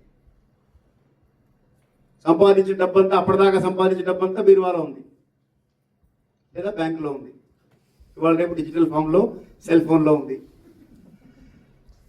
పశువశ్య గోష్ఠే, సంపదంతా పశువులు. అప్పటి రోజుల్లో, పూర్వం రోజుల్లో సంపదను పశువులతో పోల్చేవారు. ఆయనకేమండి 100 ఆవులు ఉన్నాయనేవారు. పశు సంపద. అందుకని మీకు ఉత్తర గ్రహణం మహాభారతం చదివితే ఏం తీసుకెళ్లారంటే ఆ రాజ్యం నుంచి పశువులను తీసుకెళ్తారు. ఫస్ట్ గోవులు, గో సంపద. అందుకని పశువశ్య గోష్ఠే, పశువులన్నీ గోష్ఠంలోనే ఉంటాయి. సంపాదించిన, ఇప్పుడు ఈ రోజుల్లో చెప్పుకోవాలంటే ఫ్లాట్లు, అపార్ట్మెంట్లు, ఇళ్ళు, ప్లాట్లు, కాగితాలు అవన్నీ బ్యాంకులోనే ఉంటాయి లేదా లాకర్లో ఉంటాయి. స్త్రీ గృహద్వారే, భార్య గృహద్వారం దాకా వస్తుంది. జనాన్ శ్మశానే, బంధువులు శ్మశానం దాకా వస్తారు. దేహస్థితాయాం, దేహాన్ని స్థితికి అప్పగించాలి. పరలోకం విధానం ప్రారంభించినప్పుడు అప్పటిదాకా ఉన్నంతకాలం ఆచరించినటువంటి ధర్మం ఏమిటో అదొక్కటే వీడితో వస్తుంది. అది రియలైజ్ అవుతాడు. అది రియలైజ్ అయ్యి అప్పుడు ఏడుస్తుంటాడు. ఎవ్వరూ లేరు, అందరూ వెళ్ళిపోయారు. అరే వీళ్ళందరూ నా వాళ్ళు అనుకున్నానే అనుకుంటాడు. అప్పుడు ఈశ్వరుడు వచ్చి, పిచ్చివాడా, నేను రా నీ తండ్రిని, జగతః పితరౌ వందే పార్వతీ పరమేశ్వరవు. వాళ్ళు ఈ జన్మకు మాత్రమే నీ కొడుకులు, తండ్రి, తల్లి, ఎక్సెట్రా ఎక్సెట్రా, జన్మ జన్మల బంధం నీది నాది అని వాళ్ళని పాపం ఓదార్చాలి పార్వతి. మనం శ్మశానంలో ఉండేది అందుకు అంటాట దయామయుడైనటువంటి ఈశ్వరుడు. అందుకని ఈ కోపాన్ని తగ్గించడానికి రుద్రం పనిచేస్తుంది. ఎవరైతే రుద్రాధ్యాయం చదువుతున్నారో వాళ్ళకి కోపం తగ్గుతూ ఉంటుంది. నమస్తే రుద్రమంజవ అని. కోపము, ఉప్పును, గర్వము, ఆపోవక నునికియు గర్భిమానము, కాపురుష గుణములంటారు కౌరవనాథ అంటుంది మహాభారతం. విదురుడు నీతిలో విదురుడు చెప్తాడు, ఈ దుర్యోధనుడికి, నీ కొడుక్కి కోపం ఎక్కువ ఉందయా. ధృతరాష్ట్రుడితో చెప్తాడు, వాడికి కొన్ని మంచి లక్షణాలు ఉన్నాయి, కానీ ఈ పనికిరాని లక్షణం వాడు పెట్టుకున్నాడు, దానివల్ల చెడిపోతున్నాడు. కోపము, ఉప్పును, గర్వము, అపోవక నునికియు, దురభిమానము, కాపురుష గుణములండ్రు. వీడే మనిషి అనిపించుకునే లక్షణాలు. కాపురుష అంటే ఏం మనిషిగా వీడు. కోపం వచ్చిందంటే ఏం చేస్తాడో తెలియదు, పశువులాగా ప్రవర్తిస్తాడు. మనిషి కాదు, పశువు. అందుకని కోపము, ఉబ్బు అంటే ఉబ్బిపోవడం, పొగడగానే, గర్వించడం, ఆపోవక నునికియు అంటే గాసిప్, వాళ్ళ గురించి వీళ్ళ గురించి మాట్లాడుతుండడం, దురభిమానము కలిగి ఉండడం, ఇవన్నీ కాపురుష గుణములు అన్నారు. అందులో మొట్టమొదటిది కోపం. మీకేమండి బాగానే చెప్తారు, మైక్ ఇచ్చారు, స్టేజ్ ఇచ్చారు, కూర్చోమన్నారు, మాట్లాడమన్నారు, చెప్తారు. ఉప్పు కారం తింటున్నాం, కోపం ఉండదా అనిపించవచ్చు. కోపం లక్షణం. కోపం లేనివాడు లేడండి. అలుగుటి రుంగిని మహామహిత ప్రజాత శత్రువే అలిగినాడని ఒక ధర్మరాజు విషయంలో తప్ప పురాణాలన్నింటిలో కోపాలు ఉన్నాయి అందరికీ. కొంతమంది మాటికి దుర్వాస మహాముని గురించి చెప్తుంటారు. ఆయన కోపం, నేను దుర్వాసుడు లాంటి వాడిని అండి అని. ఆయన కోపము ఆయన కోసం వాడుకోవాలి. ఆయన కోపం అంతా లోక కళ్యాణానికి వాడాడు. నీ కోపము కూడా లోక కళ్యాణానికి వాడగలిగితే అది మంచిది. ఉత్తమే క్షణికాత్ కోపం, మధ్యమే ఘటికాద్వయం, అధమే చ అహోరాత్రౌ నీచేత్ మరణాంతకం అంటుంది శాస్త్రం. కోపం సహజంగా వస్తుంది. రాముడికి కూడా కోపం వచ్చింది. రామో విగ్రహవాన్ ధర్మ సాధు సత్య పరాక్రమ అని రాముడిని కొలుస్తున్నాం. రాముడికి కూడా కోపం వచ్చింది. సముద్రుడి మీద కోపం వచ్చి బాణం తీశాడు ఆయన. కాకాసురుడి మీద కోపం వచ్చింది. బ్రహ్మాస్త్రం వేశాడు. అప్పటి నుంచి పిసుక మీద బ్రహ్మాస్త్రం సామెత వచ్చింది. కాబట్టి కోపం రావడం మనిషి లక్షణం. వచ్చినటువంటి కోపాన్ని క్షణంలో నిగ్రహించుకోగలగాలి. ఉత్తమే క్షణికాత్ కోపం, మధ్యమే ఘటికాద్వయం, 2 గడియల్లో కోపాన్ని నిగ్రహించుకోగలగాలి. అధమే చ అహోరాత్రం, అధమంగా ఒక పగలు ఒక రాత్రి, 24 అవర్స్లో మనకి మనము సమాధానం చెప్పుకొని ఆ కోపాన్ని నిగ్రహించుకొని మనం ముందుకు వెళ్ళగలగాలి. కాబట్టి నమస్తే రుద్రమన్యవ, ఓ రుద్రుడా నీకు నమస్కారం. ఇది ఎక్కడ చేశారు అని అడిగారు మహర్షులు. అది కూడా రీసెర్చ్ చేసి చెప్పారు. దక్షయజ్ఞం అని ఒక స్టోరీ తెలిసి ఉంటుంది మీకు అందరికీ. ఆ దక్షయజ్ఞం జరిగినప్పుడు నిరీశ్వర యాగం చేశాడు దక్షుడు. దక్ష ప్రజాపతి నిరీశ్వర యాగం చేశాడు. కాబట్టి అక్కడ కోపం వచ్చి ఈశ్వరుడు బాణం తీశాడు. తీసినప్పుడు దేవతలందరూ స్తోత్రం చేశారు దీన్ని, ఈ రుద్రాన్ని. అక్కడ ఇది ప్రారంభమైంది, నమస్తే రమణ్యవాన్ని. అందుకని ఎవరైతే ఈ నమస్తే రమణ్యవాన్ని చేస్తుంటారో వాళ్ళకి కోపం నిగ్రహంలోకి వస్తుంది. అందుకని నమస్తే అస్కన్వనే బాహుభ్యాం తే నమః, ఇవన్నీ కూడా ఆయన్ని ఆ బాణములు ఆ కోపము మా మీద కాకుండా దుష్ట శక్తులు ఏవైతే ఉన్నాయో వాటి మీదకి మరల్చు స్వామి అని ప్రార్థన చేయడం. అవన్నీ యాత యశ శివతమా శివం బభూవ తేదను అంటున్నామంటే వాటిని మాకు మంగళములు చేకూర్చే విధంగా మార్చు స్వామి. ఇప్పుడు ఇక్కడ ఫినిక్స్లో వర్షం పడదు, సియాటిల్లో ఎప్పుడు వర్షం పడుతూనే ఉంటుంది. ఎందుకు? అది జాగ్రఫికల్ కండిషన్ అండి అని ఆపేస్తాం మనం. కానీ ఈశ్వరుడికి తెలుసు ఫినిక్స్లో ఉండేటువంటి జీవాలకు వర్షం పడితే బతకలేవు, సియాటిల్లో ఉండేటువంటి జీవాలకు వర్షం పడకపోతే అవి బతకలేవు. కాబట్టి ఆయన దృష్టి కేవలంగా మనుష్య జాతి మీద ఉండదు. 84 లక్షల జీవరాశులు, స్థావర జంగమములు, సకల చరాచర జగత్తుని పోషించేటువంటి వాడు ఆయన. కాబట్టి నమో వర్ష్యాగచ అవర్ష్యాగచ, వర్షానికి అధిపతి నమో మేఘ్యాగచ విద్యుత్యాగచ. అంటే అన్ని రూపములలో ఉన్నటువంటి ఈశ్వర తత్వానికి మనం నమస్కారం చేస్తున్నాం. నమో అఘ్రియాగచ ప్రథమాగచ,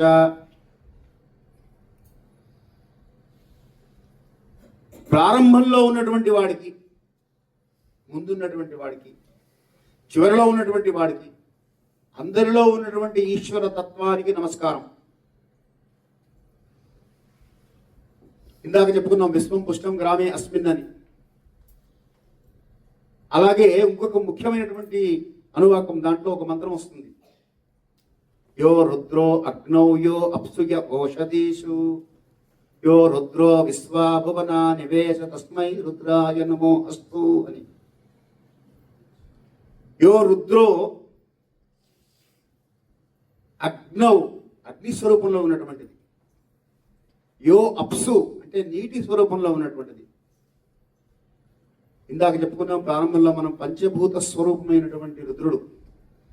దాన్నే మనకి తేలిగ్గా అర్థం కావడానికి పోతన గారు కలడంబోది కలండు గాలి కలడు ఆకాశంబునన్ కుంభినన్ కలడగ్ని నిశలన్ పగల నిశలన్ కతియోని చంద్రార్కులన్, కలడీషుండు కలండు గాలి అని ఆయన మనకి పద్యం రూపంలో అందించాడు. కాబట్టి రుద్రం ఏం చెప్తున్నది అంటే ఈశ్వర తత్వము సర్వత్రా వ్యాప్తి చెంది ఉన్నటువంటిది. ఈ సర్వత్రా వ్యాప్తి చెంది ఉన్నటువంటి విశ్వమంతా వ్యాప్తి చెందినటువంటి ఆపాతాళ నభస్తనాంత భవనత్ అంటే పాతాళ లోకం నుండి ఆకాశమంతా వ్యాప్తి చెంది ఉన్నటువంటి ఈశ్వర తత్వాన్ని సింబాలిక్ గా నేను లింగంలో ఆరాధన చేస్తున్నాను అనేటువంటి భావనతో మనం ఆరాధన చేయాలి. ఇప్పుడు నా ఫోటో చూపించి మా గురువు గారండి అంటారు. ఇప్పుడు నేను విడిపోగానే ఎవరికైనా చూపించాలంటే నా ఫోటో చూపించి మా గురువు గారండి అంటారు. నేను ఆ గురువు గారిని నిజంగా అది నా ఫోటో, నేను కాదు. కానీ అది చూడగానే వీణ మీ గురువు గారు అంటారు. తర్వాత ఎక్కడో నన్ను చూసి గుర్తుపట్టి అవునండి మిమ్మల్ని చూశానండి అంటారు. ఎక్కడ చూశారండి అంటే పలానా వాళ్ళు చెప్పారండి మీ గురించి చూపించారు ఫోటో మీది కాబట్టి గుర్తుపట్టాను అంటారు. అందుకని సింబాలిక్ గా మనకి ఈ ఆపాతాడన బస్తరాంత భువన వ్యాప్తి చెందినటువంటి ఈశ్వరుడికి మనము ఆరాధన చెయ్యలేం. కాబట్టి ఆయనకి వస్త్రం ఏమిస్తామంటే? భూమంతా చుట్టాలంటే వస్త్రం మన వల్ల ఎక్కడైతుంది? కాదు కదా. కాబట్టి ఒక చిన్న లింగం, అంగుష్ట మాత్రం. అంగుష్ట మాత్రం ఎందుకు అన్నారు? అంగుష్టం అంటే బటన్ వేరు. అంతకు మించి సైజు లింగం ఉండకూడదు. ఉంటే విశేషమైనటువంటి అర్చనలు చేయాలి. దేవాలయాల్లో ఉండొచ్చు, ఇళ్లల్లో అంతవరకు ఉంటే పర్వాలేదు. నువ్వు రుద్రంతో చెప్పు. రుద్రం లేకపోతే నమస్తే అస్తు భగవన్ విశ్వేశ్వరాయ మహాదేవాగతయం దకాగతపురాం దకాగత్రికాగ్నికాలాయ కాలాగ్ని రుద్రాయ నీలకంఠాయ మృత్యుంజయాయ సర్వేశ్వరాయ సదాశివాయ శ్రీమన్మహాదేవాయ నమః అని ఏకాదశ స్వరూపంలో దానికి నీళ్లు పోయించారు. అది కూడా రాదు. ఓం నమ శివాయ అని నీళ్లు పోయించారు. అది కూడా రాదు. శివాయ నమః అను. అది కూడా రాదు. నీళ్లు పోయి చాలు, అభిషేకం చేసినట్లే. సనాతన ధర్మంలో మనకి అంత వెసులుబాటు ఇచ్చింది శాస్త్రం. ధర్మం మనకు అంత వెసులుబాటు ఇచ్చింది. అన్య ధర్మాల్లో లాగా 5 సార్లు ప్రార్థన చేయకపోతే కాల్చి చంపేస్తాం అని అట్లా. బహుశా అంటే సనాతన ధర్మం కూడా బాగా డెవలప్ అవుతుందేమో. మనకి ఇచ్చిన ఫ్రీడమ్ని మనం మిస్యూజ్ చేస్తున్నామేమో, కానీ అదొక అడ్వాంటేజ్. బ్లెస్డ్ సోల్స్ కాబట్టి సనాతన ధర్మంలో పుట్టాం మనం. కనుక ఆ స్వరూపానికి మనం చెయ్యలేం కనుక లింగ స్వరూపంలో పెట్టుకొని చేయండి అయ్యా అన్నారు.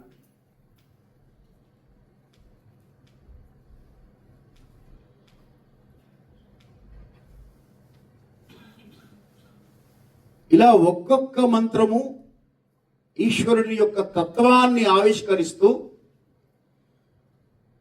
ఆ తర్వాత అస్మాచమే మృతికాచమే అని నాకు కావలసినది ఏమిటో కోరుకోమంది. చమకం చదివితే ఇంకా ఏమీ అడగక్కర్లేదండి. మనకు అసలు అడగడం కూడా రాదు. ఏమడగాలో చమకం చెప్తుంది. అగ్నా విష్ణు సజోసే మావర్ధంత వాంగిరహ జుమ్నైర్వాజే విరాగతం, అదొకటే ప్రార్థన. ఆ తర్వాత వాజశ్చమే ప్రసవశ్చమే ప్రతిష్టమే దీదిష్టమే కృతశ్చమే అమే మే మే చమే చమే చమే చమే చమే అని వస్తుంటుంది. ఒక్కొక్క పదము మనకు కావలసినటువంటి కోరికలు ఏమేమున్నాయో వాటన్నిటినీ ఆవిష్కరిస్తూ చెప్పింది వేదం. పర్వతాశ్చమే గర్యశ్చమే శిఖతాశ్చమే వనస్పతేశ్చమే హిరణ్యంచమే శ్యామంచమే లోహంచమే అగ్నిశ్చమే ఆపశ్చమే వీరుదశ్చమే ఓషధశ్చమే కృష్ణపత్యంచమే, ఇలాగా ఏమేం పశువారణ్యాశ్చ, పశువులు అరణ్యములు ఇవన్నీ కూడా కోరమంది శాస్త్రం. మాషాశ్చమే తిలాశ్చమే ముద్గాశ్చమే కల్వాశ్చమే గోధుమాశ్చమే, ఇవన్నీ ధాన్యాలు. ఎన్ని రకాల ధాన్యాలు ఉన్నాయో అవన్నీ కోరుకోమంది. చమకం మనం మహా అడిగితే ఇందాక చెప్పినట్టుగా పుత్రబోధ ధనాన్ని సమృద్ధిర్థం అని అడుగుతాం. ధర్మార్థ కామ మోక్ష పురుషార్థ సిద్ధ్యర్థం, ఇష్టకామ్యాది సిద్ధ్యర్థం, చింతిత మనోరథ పరిపూర్ణత సిద్ధ్యర్థం.